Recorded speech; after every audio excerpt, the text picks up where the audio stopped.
You're listening to Jimbo and Casio on Rocket 95.1. Hey, it's Jimbo and Casio. Welcome to Following the Following.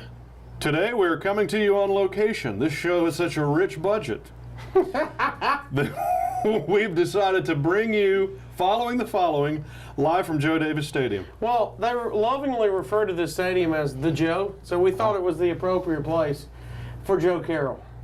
Luckily, this has no locks on the door, so we can't be locked in here with explosives. Stuff went haywire this episode. I mean, let's just run this down and then we'll hash it out. By the way, this is a spoiler show. If you haven't seen this week's episode of The Following, pause this, watch The Following, come back to it, because we're about to ruin it for you. I'm just going to be straight up with you. How about Luke swearing vengeance on Ryan, Mike, and Joe? And then the twist at the end, now they've kidnapped Claire. Now they've kidnapped Claire. That fast forwards to the end. Strong. Also, we had a suicide by fire in front of a church. That escalated quickly. Wow. Yeah. I didn't realize what that girl was going to do when Joe was hugging her goodbye. I did not see that coming at all. No wonder she was nervous. I'd be nervous too. A little bit nervous, you think? Also, Kingston. Remember Kingston, the preacher? He has a huge following himself.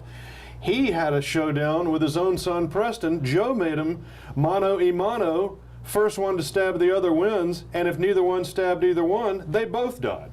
What kind of deal was that? And he took the opposite way out. He decided to take his own life. Slashed his own throat, which was a big move, basically taking it out of Joe's hands.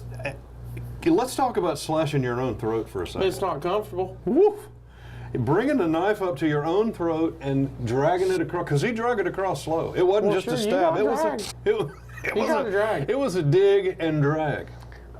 Look, I have trouble putting contacts in some morning. I'm not going to cut my own throat. So that's never a factor in me. I did admire Preston for trying to go for Joe, just for a second. Well, I thought he should have did that at the camp last episode. Yeah, me too. He made no attempt to get away, and I thought, why? He should just cut that dude with a gun right in the leg. Yeah, he's a kid, college kid. He wasn't thinking clearly. He didn't have it all worked out in his head. This show ultimately leads to the final showdown, literally the final showdown between Emma and Claire, the two matriarchs of this bizarre world of Joe Carroll. Emma, did you feel like Emma thought she was going to be Joe's wife? I knew they were tight. I think she did it when he gave her that speech. You could tell he was just trying to sell her. Yeah. And then I think in the car when they had time to think, that was when she was like, he kept going, do you think we're not coming back? And she was like, no, I trust him. But you could tell she had already faded. She had bought into where something's going down. I had a note. I wrote a note watching the show. Emma's getting real thinky. In that car, that little stretch in the car. Very deep. She got super thinky about life and death and the future and all these things. And then she meets up with Claire. She's got a gun. By the way, she's crappy with a gun. She's awful. That's why, by the way, she thought so long. That's why she decided, I've got to go ahead and kill Claire. Yeah. Because as long as she's in the picture, it's the same thing. As long as Claire and Ryan's in the picture, Joe can't think clearly. He's shown that before, and he can say whatever he wants. And so that's why you said she was thinking, she took the gun, and her decision, get that out, was to... You got to. Is that thing going to squirt at me? I feel like it's a clown's flower or something. It's a boom mic, I think, hanging out of my shirt. She decided to try to take out Claire. We lost the other guys, Robert. Yeah. We lost him. He's dead. And then I think she took Emma out. I know you can't always be for sure on this show. We see another body lying, supposedly dead at the end, and it is Emma. We know it's Emma, but do we know she's dead? We won't find out till next time. When she fell through the window, I for sure thought she wasn't dead. Yeah. And then stabbed her with a piece of wood. I thought that was it. And then the biggest climax, the biggest hanger, is at the end. Joe Carroll's locked everybody in the church. And basically Mike gives himself up.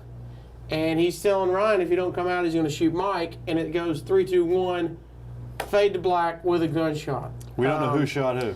And then they did a brilliant move of not showing Mike in next week's previews. Yes. Which really sold the fact. I was trying to find one hint that he was still alive. I know. I was trying to find a hint that Ryan had killed Joe. So now I think what it sets up is my predictions for the finale. Okay. Is Mike is not dead. I think he's going to be alive. I think Ryan is going to take out Joe.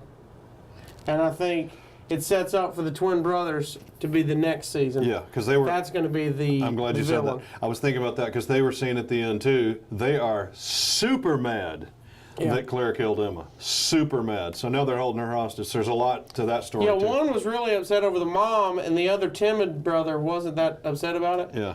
But the timid brother had the crush on Emma. So once he saw, now they're both on the same team. Vengeance for everybody. So we'll see. We got one more. Season finale. This is it. Big time. We'll see you. Are we going to do a following the following after the season finale? This is Why probably the not? last following the following. Why We've not? got to do one after the season finale. We do? Okay, well, we'll see you one more time. Thanks for being here. We'll check you one more time after the finale.